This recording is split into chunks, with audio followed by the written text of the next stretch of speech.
Southern New England's trusted news source, ABC6 News at Noon.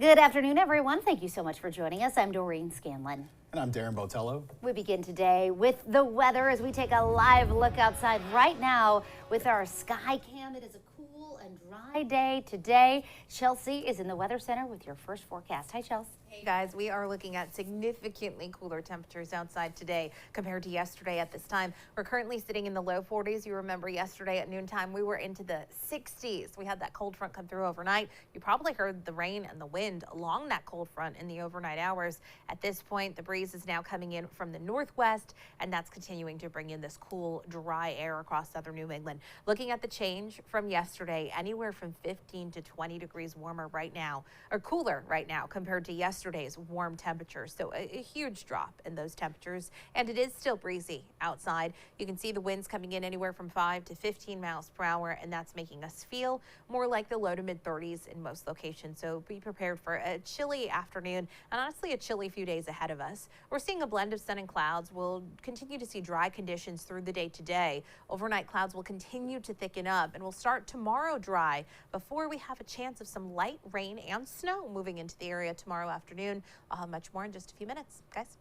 All right, Chelsea, feels like late fall. Well, developing news right now at this hour. Search crews on the scene in Narragansett Bay near Bristol, looking for a woman who went overboard on the ferry to Prudence Island. This happened last night just after 6 o'clock. The Coast Guard crew spent the night on the water, and this morning that search effort turned into a recovery operation.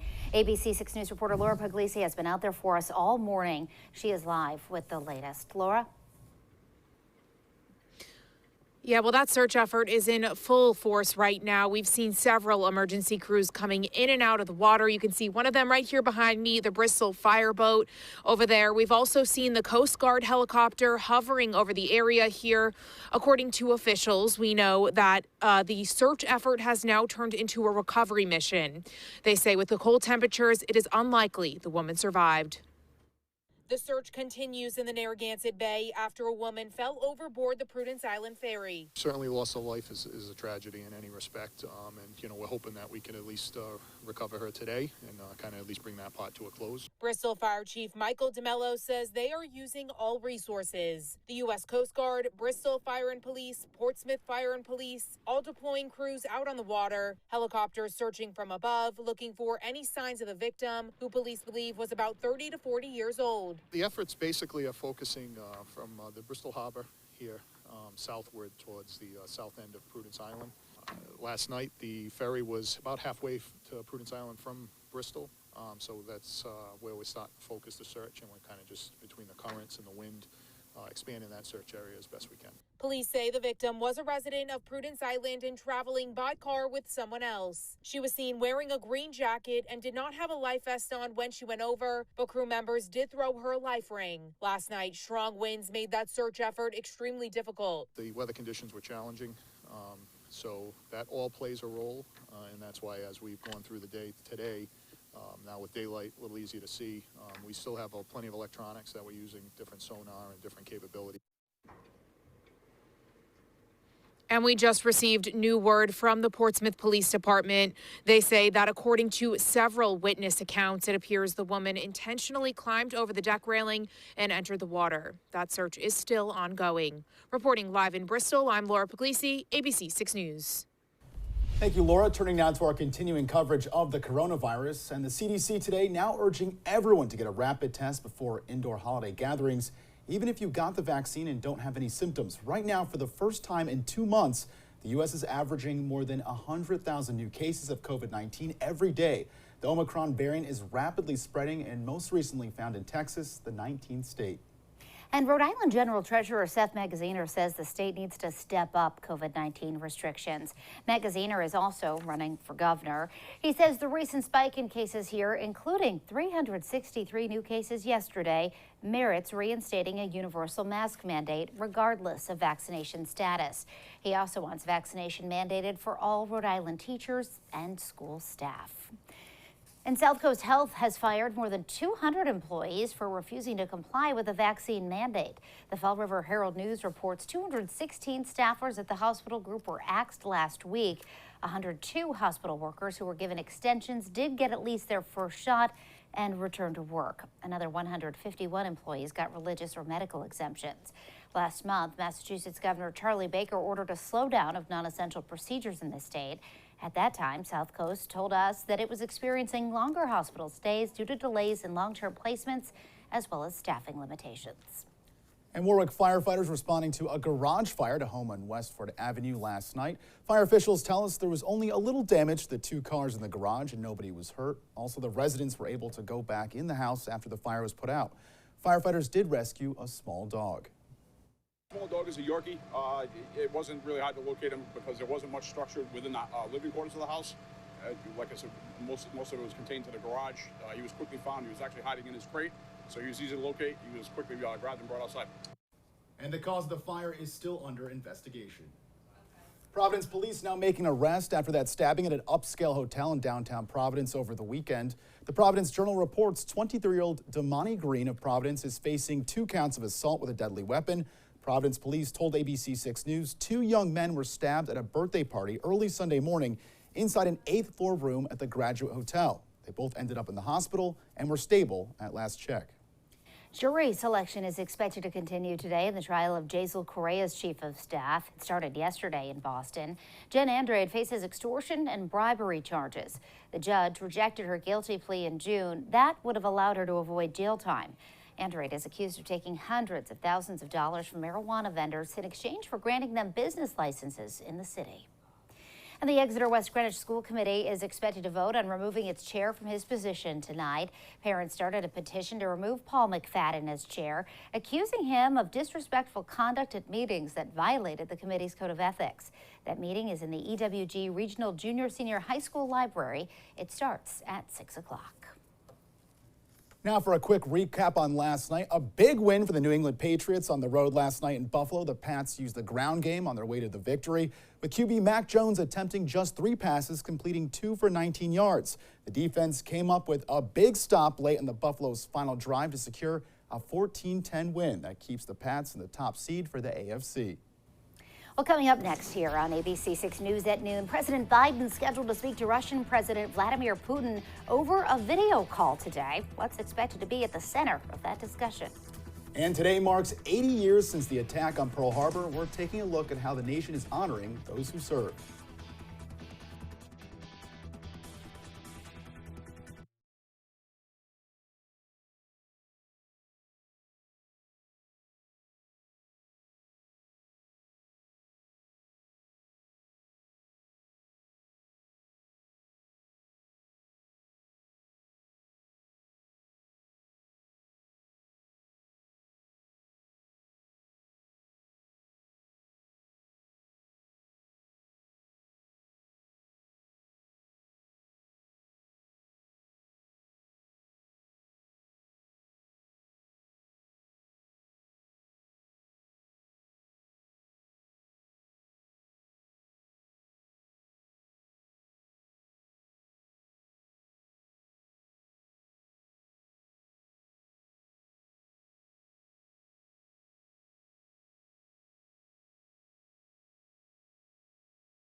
Welcome back. Today is the 80th anniversary of the attack on Pearl Harbor. This morning, President Joe Biden and First Lady Jill Biden visited the World War II Memorial in D.C., held a moment of silence in front of a wreath at the center of the memorial. The White House says the wreath had one sunflower, the state flower in Kansas, in honor of the late Senator Bob Dole. The veteran who died Sunday was seriously wounded during World War II.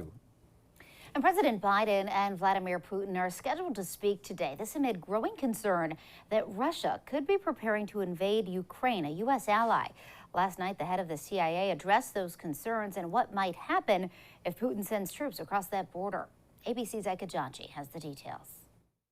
A high-stakes virtual meeting with significant consequences underway in the White House Situation Room as President Biden tries to convince Russia to stop menacing its neighbor, Ukraine. New video from Russian TV showing President Biden and Russian President Vladimir Putin speaking directly in a secure video call. The president is expected to warn Putin against invading Ukraine, a U.S. partner, and sparking a war. We're aware of Russia's actions for a long time, and my expectation is we're going to have a long discussion.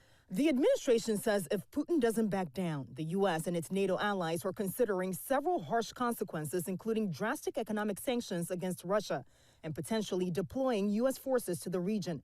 One official saying, quote, "In the event of an invasion, the need to reinforce the confidence and reassurance of our NATO allies and our eastern flank allies would be real. And the United States would be prepared to provide that kind of reassurance." If we have a path forward, that would impose significant and severe harm on the Russian economy. Tens of thousands of Russian troops have been building up along the Ukrainian border. Satellite images also showing Russian tanks and military equipment in the area.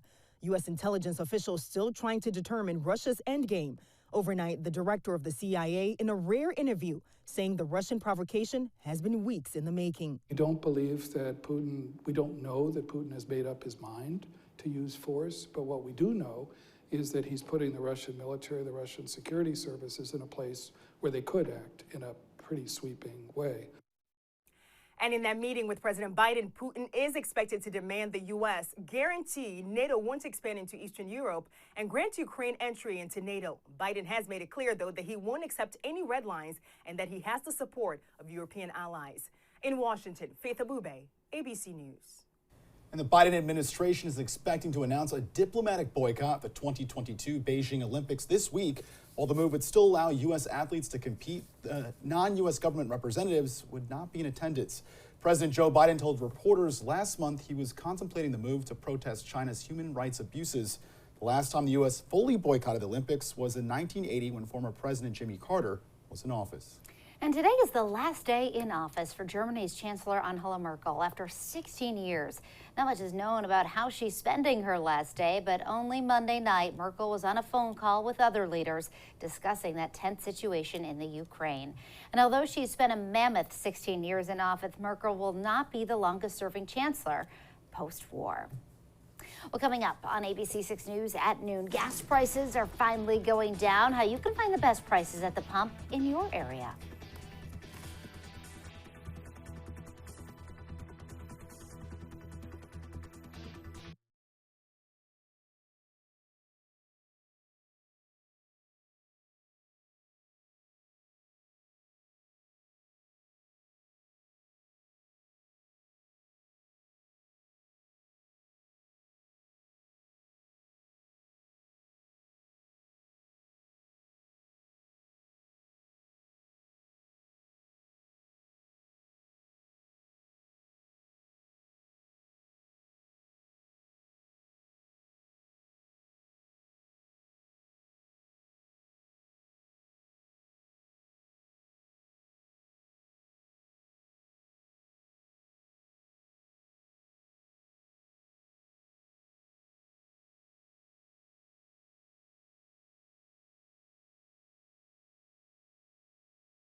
Welcome back. In consumer news this afternoon, gas prices in Rhode Island are starting to go down. That's a nice thought.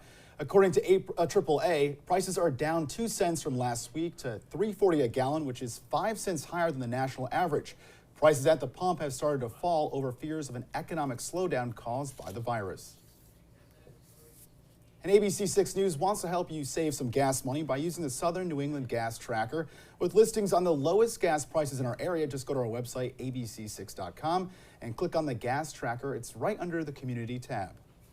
Instagram is now telling users to take a break from using the app, rolling out a new tool called Take a Break. It makes it easier for people, particularly teenagers, to spend less time on the platform. The tool includes an alert that users can turn on after using the app for a certain amount of time. And now, your ABC6 Storm Tracker weather with meteorologist Chelsea Priest.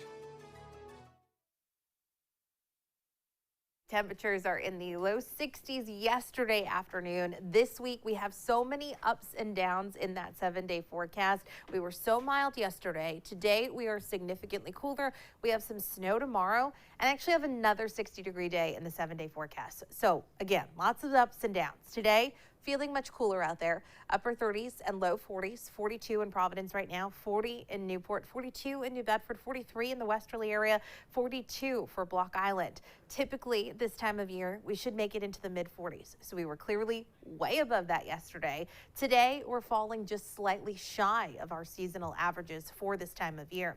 The wind is still coming in out of the northwest, about 5 to 15 miles per hour, and there's still some gusts at times. That's making us feel so much cooler. Wind gusts aren't nearly as high as where they were overnight, but what we're looking at right now, some gusts around 20 miles per hour, so those feel-like temperatures are in the 30s in most locations. So be prepared for a chilly afternoon and a chilly night ahead. In fact, the next couple of days look pretty chilly. Tomorrow only in the upper 30s and low 40s. Same thing on Thursday. On Friday, though, we're into the upper 40s near 50 degrees, and we end up making it to about 60 degrees on Saturday. That likely comes with more rain, but as I was saying, we really are all over the place with this 7-day forecast. Satellite radar image shows you partly clear conditions. We had a cold front come through overnight. We had plenty of sunshine this morning. Now you're seeing some of those clouds increasing once again. And as we head through tonight, we are looking at mostly cloudy conditions ahead of a relatively weak low pressure system that is going to bring some of us our first round of some minor accumulating snow as we head into tomorrow afternoon and evening. Futurecast for today shows you partly cloudy conditions, temperatures in the low 40s range. We head through this evening. We're partly clear, and overnight those clouds really thicken up.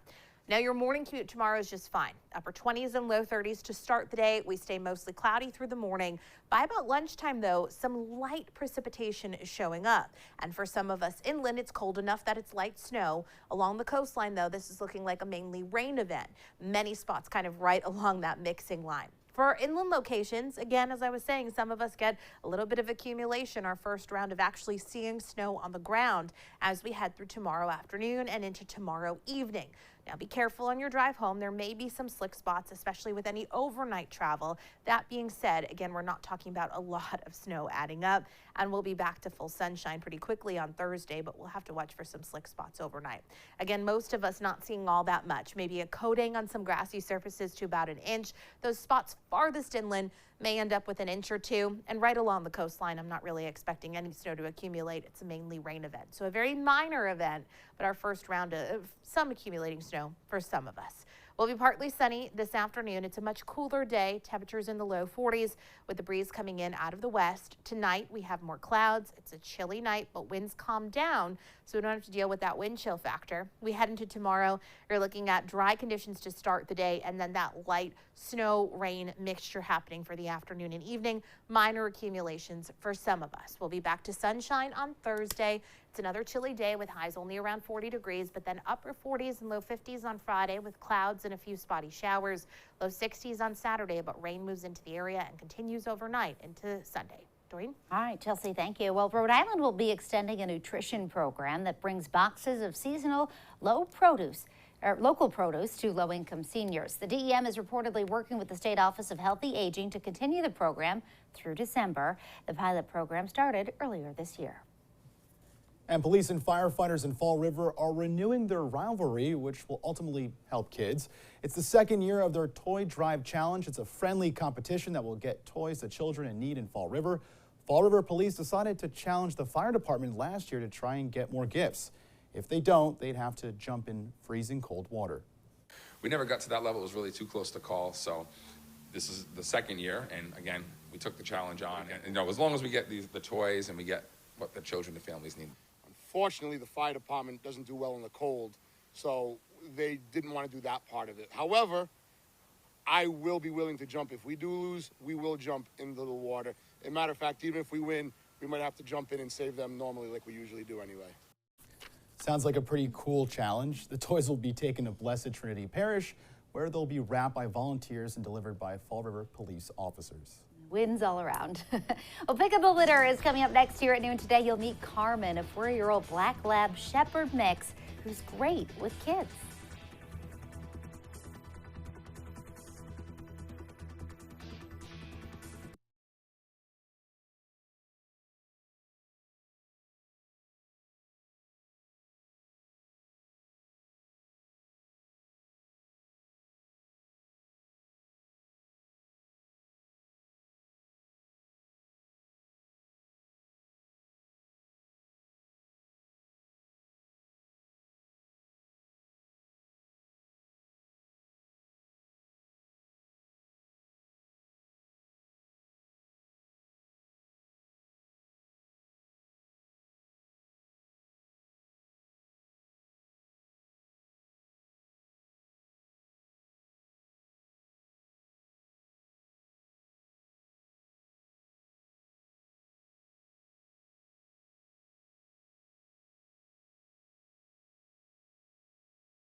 Pick Up the Litter, brought to you by Moriarty's Invisible Fence. Welcome back. It's Tuesday. That, of course, means it's time for Pick Up the Litter. Wayne is here, joined by Ruby, and you guys have brought Carmen with you today. Do you want to tell us about her? Sure. Carmen is a 4-year-old female lab mix. She looks like a lab Heinz 57 to me. A little bit of everything. She was in a family with 2 other shepherds, and she decided she wanted to be the only dog in the house. She had some problems living with those other 2 big dogs. Okay. We tested her through our regular temperament testing, and she flew through with flying colors. Okay. She's lived in a house with young kids and a baby. She's good on a leash when she walks by other dogs, but we just don't think she should live in a house with other animals. She wants to be the only Yeah. dog in the house. And that's okay, Carmen.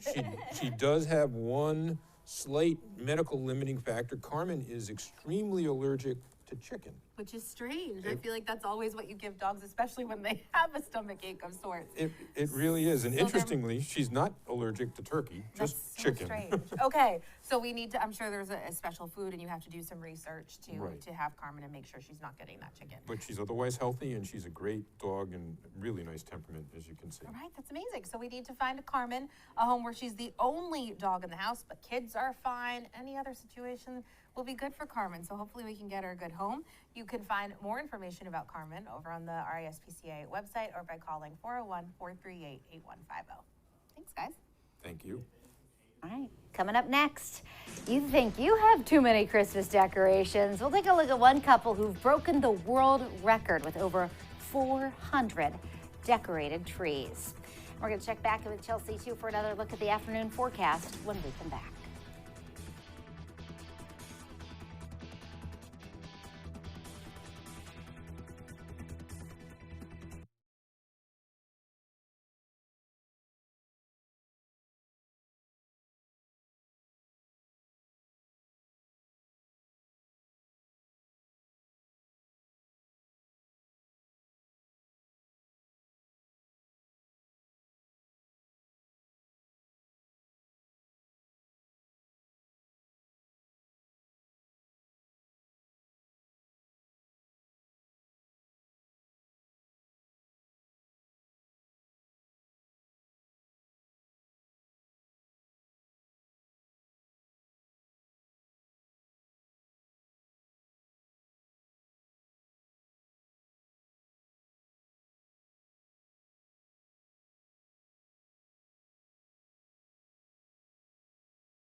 Welcome back. Okay, so you think you have a lot of Christmas decorations? Well, a couple from Germany decorated 444 Christmas trees this year with lights, ornaments, and tinsel. The German couple are world record holders for the most decorated trees in one place. If that wasn't enough, they say no two trees are decorated the same. I see future Chelsea. Honestly, That's your amazing. future I know. all over it. I love it. Looks like a dream. Tomorrow we'll be looking a little wintry out there. We have a little bit of some light rain and snow in the forecast for tomorrow. Minor accumulations possible farthest inland. All right, Chelsea, thank you. And thank you for joining us. The news continues first at 4. Have a great rest of your day.